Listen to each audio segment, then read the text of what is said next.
Hello students, MK concept classes में आप सभी का स्वागत है। आज हम लोग ट्रिग्नोमेट्री की क्लास में आगे बढ़ते हुए एक्सरसाइज 8.3 शुरू करने वाले हैं। लेकिन एक्सरसाइज 8.3 पढ़ने से पहले हम लोग उसकी थ्योरी पढ़ेंगे और थ्योरी में बस हम लोग को यही पढ़ना है कि पूरक कोणों का त्रिकोणमितीय अनुपात क्या होता है। देखिए, पूरक कोण किससे कहते हैं आप सभी को पता होगा।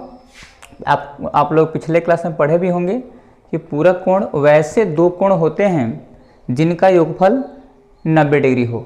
जैसे मान लीजिए कि यहाँ पे 50 डिग्री है और एक 40 डिग्री है, तो ये दोनों जो कोणों का जोड़ा होगा ये पूरक कोण कहलाएगा, क्योंकि इन दोनों का प्लस करने पर कितना आ रहा है, तो 90 डिग्री आ रहा है। ऐसे यदि कोई कह दे 1 डिग्री का पूरक कोण कितना होता है, तो हम लोग 90 डिग्री से 1 को घटा लेंगे और कितना आएगा, तो 89, तो 89 डिग्री है। ऐसे 10 डिग्री का पूरक कोण कितना होता है, तो आप सही बता सकते हैं कि 10 डिग्री का पूरक कोण होता है, 10 डिग्री का पूरक कोण होगा 90 माइनस 10, तो ये हो जाएगा आपका 80 डिग्री। तो ये होता है पूरक कोण। तो पूरक कोणों का त्रिकोणमितीय अनुपात क्या होता है, ये हम लोग आज की क्लास में पढ़ना है। तो सबसे पहले हम लोग थ्योरी पढ़ते हैं और थ्योरी में देखते हैं। यहाँ पे देखिए आपके सामने एक त्रिभुज ABC बना हुआ है। तो त्रिभुज ABC में angle B is equal to है 90 डिग्री, ठीक है। और कोण C मान लिया हूँ कि थीटा है। अच्छा, कोण C थीटा है, तो अब आप बताइए कि कोण A कितना होगा। देखिए, हम सभी को पता है कि किसी भी त्रिभुज में तीनों कोणों का योगफल होता है 180 डिग्री। तो एक हो गया 90, बचा कितना, और 90 बचा, तो कोण C हो गया थीटा। तो A कितना होगा, क्योंकि दोनों मिला करके कोण A प्लस कोण C मिला करके है 90 डिग्री, क्योंकि एक अकेले B अकेले 90 है, तो शेष बच गया 90। तो A और C मिला करके 90 है। तो कोण यदि C में थीटा बोल दिया हूँ, कोण C बोल दिया हूँ कि थीटा है, तो कोण A कितना होगा, तो कोण A इज इक्वल टू हो जाएगा 90 डिग्री माइनस थीटा, ठीक है। यदि आप ये बात समझ रहे होंगे तो फिर हम लोग क्लास को आगे बढ़ाएंगे। तो ये कोण कितना हो जाएगा, कोण A हो जाएगा 90 डिग्री माइनस थीटा, ओके। तो अब चलिए हम लोग यहाँ से त्रिकोणमितीय जो अनुपात होता है, ट्रिग्नोमेट्रिकल रेशियो होता है पूरक कोण का, वो अब निकालते हैं। आपसे यदि कहा जाए कि थीटा का पूरक कोण कितना होता है, तो कितना बताएंगे। जैसे आप लोग 10 डिग्री का पूरक कोण बताए थे, 90 माइनस 10 तो आया था 80 डिग्री। इसी प्रकार आप थीटा का पूरक कोण बता सकते हैं। थीटा का पूरक कोण कितना होगा, तो 90 डिग्री माइनस थीटा, ठीक है। क्योंकि थीटा को हम लोग माइनस नहीं कर सकते, ये कोई अंक नहीं है, इसलिए 90 डिग्री माइनस थीटा बोलेंगे, ये थीटा का पूरक कोण होगा। तो अब हम लोग यहाँ से वैल्यू कैलकुलेट करेंगे कि साइन का वैल्यू क्या होता है, कॉस का वैल्यू क्या होता है, टेन का वैल्यू क्या होता है। हम लोग 6 ट्रिग्नोमेट्रिकल रेशियो पढ़े थे और 6 ट्रिग्नोमेट्रिकल रेशियो का बारी बारी से हम लोग यहाँ से मान निकालेंगे। तो चलिए अब देखते हैं। देखिए, कोण C इक्वल टू थीटा है, तो कोण A का पहले वैल्यू निकाल लेते हैं कि कोण A का मान कितना होगा। लिखेंगे, हम जानते हैं कोण A प्लस कोण B, यहाँ माना लिख देता हूँ, कोण C बराबर थीटा मान लिया हूँ। कोण A प्लस कोण B प्लस कोण C इक्वल टू कितना होता है, 180 डिग्री। तो कोण A यहाँ पर हम लोग को कैलकुलेट करना है। कोण B है 90 डिग्री, कोण C है यहाँ पे theta is equal to 180 degree. अब हम लोग को कोण A का मान निकालना होगा, तो 180 डिग्री हो जाएगा माइनस 90 डिग्री और माइनस थीटा, तो कितना हो जाएगा, घटेगा तो 90 डिग्री और माइनस थीटा। तो कोण A का वैल्यू कितना हो गया, कोण A बराबर 90 डिग्री माइनस थीटा। सबसे पहले आप इसे लिख लीजिए और लिखने के बाद हम लोग अब इसका ट्रिग्नोमेट्रिकल रेशियो क्या होता है ये निकालेंगे, ठीक है। तो वीडियो पॉज करने के बाद से लिख लीजिए और तब हम लोग आगे चलते हैं। चलिए, तो चलिए अभी तक की क्लास में हम लोग ये समझे कि कोण C जब थीटा मानेंगे तो A हो जाएगा 90 डिग्री माइनस थीटा और B हो जाएगा 90 डिग्री, ठीक है। यहाँ से हम लोग साइन थीटा का वैल्यू निकाल रहे हैं, कितना हो रहा है। देखिए, साइन थीटा बराबर यहाँ से हम लोग जानते हैं P/H होता है। P का मतलब लंब और H का मतलब कर्ण। तो यहाँ C से देखेंगे तो लंब कौन हुआ, थीटा से देखेंगे तो इसके सम्मुख तो AB, और बटा कर्ण हो जाएगा AC। क्या, तो यहाँ साइन थीटा का वैल्यू हम लोग निकाले हैं तो AB बाई AC आया है। थोड़ा देखते हैं कॉस थीटा बराबर कितना आ रहा है। तो कॉस थीटा बराबर, जब यहाँ से देखेंगे कॉस थीटा तो आधार बटा कर्ण, तो आधार कौन होगा BC बटा हो जाएगा AC। ठीक है, इसके आगे चलते हैं। अब निकालते हैं टेन थीटा। तो टेन थीटा कितना हो जाएगा, लंब बटा आधार AB बटा BC। आप सभी को पहले से पता भी होगा कि लंब बटा आधार होता है, पहला क्लास में ये सब बताया था। इसके आगे चलते हैं। अब इसका अपोजिट निकाल लेते हैं। तो साइन का अपोजिट क्या होता है, तो साइन का अपोजिट होता है कॉसेक। तो cosec theta is equal to कितना होगा, तो AC अपॉन AB।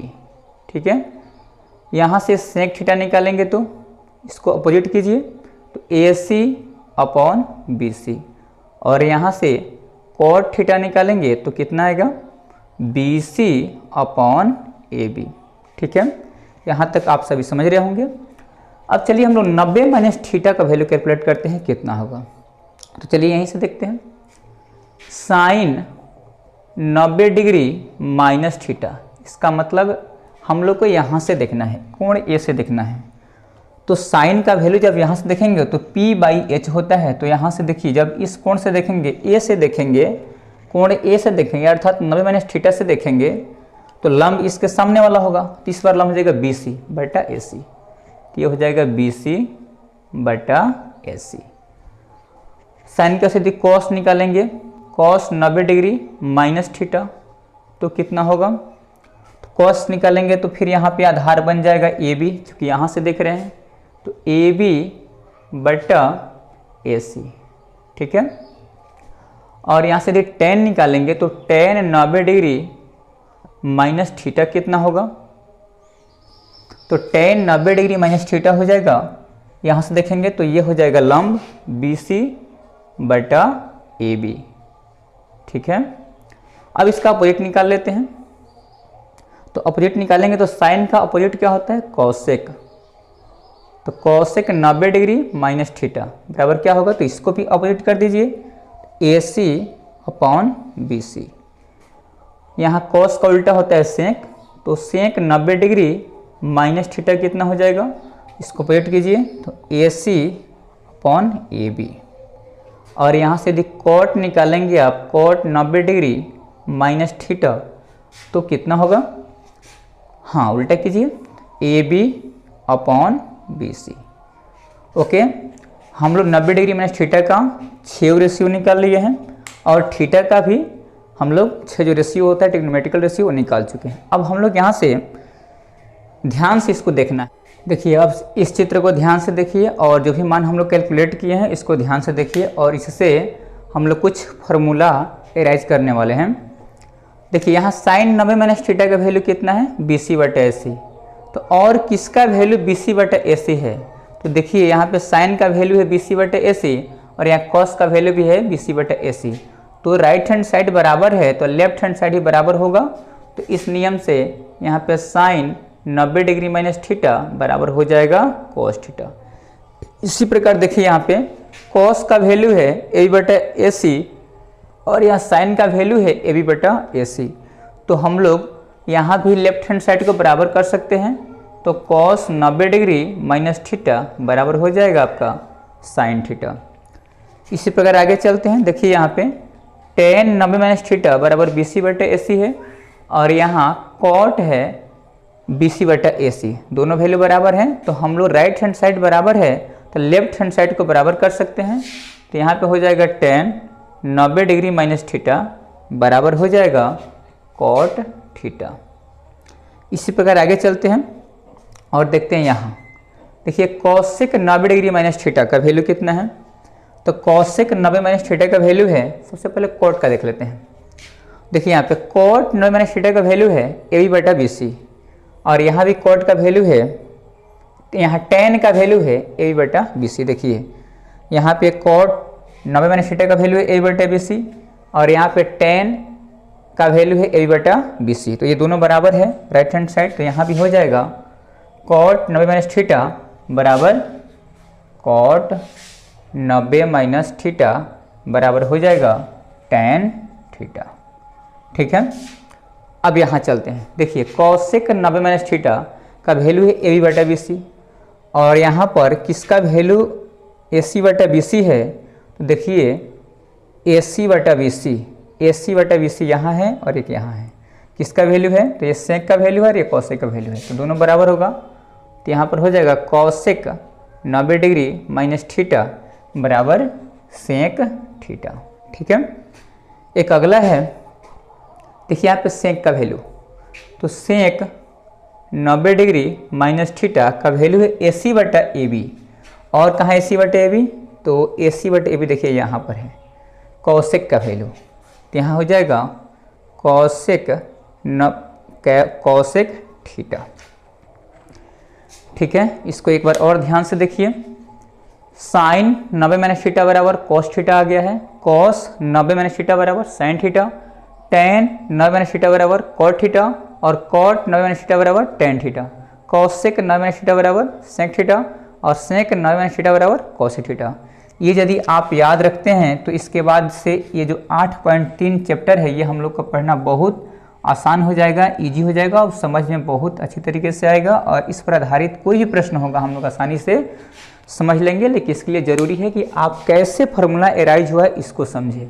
यदि ये फार्मूला एराइज कैसे हुआ है आप समझ गए तो समझ गए कि आप इस चैप्टर को बहुत बढ़िया से समझ रहे हैं और समझ भी जाएंगे। हम लोग इसके बाद चैप्टर ही देखेंगे और प्रश्न देखेंगे, क्या क्या एनसीईआरटी के जो भी प्रश्न है सही प्रश्न देखेंगे, तो आप इसे याद रख लेंगे। तो कैसे याद होगा, देखिए साइन का कॉस आएगा, कॉस का साइन आएगा, तो आप लोग ऐसे याद कर लीजिएगा कि साइन का कॉस और कॉस का साइन, और ऐसे ही टेन का कॉट और कॉट का टेन, और कॉसेक का सेक और सेक का कॉसेक, इसको आप याद रख लेंगे और तब हम लोग अगला चैप्टर पढ़ेंगे। ठीक है, इस वीडियो को शुरू से अंत तक जरूर देखिएगा, और इसके पहले मैं ट्रिग्नोमेट्री का जो इसके पहले का चैप्टर जो भी पढ़ाया हूँ उसमें थ्योरी बताया हूँ, और थ्योरी के बाद ही आपको चैप्टर पढ़ाया हूँ, उस वीडियो को आप शुरू से अंत तक जरूर देखिए, उसके बाद ही चैप्टर समझ में आएगा, क्योंकि बेसिक जो चीज़ें नियम वगैरह लग रहे हैं वो सब पीछे बता चुका हूँ, और यहाँ थोड़ा एडवांस हम लोग आगे बढ़ाए हैं, एडवांस पढ़ रहे हैं। तो चलिए अगला क्लास में अब एक्सरसाइज 8.3 का क्वेश्चन बनाएंगे। यदि आपको ये थ्योरी समझ में आया होगा तो लाइक करना, सब्सक्राइब करना नहीं भूलिएगा। Thank you.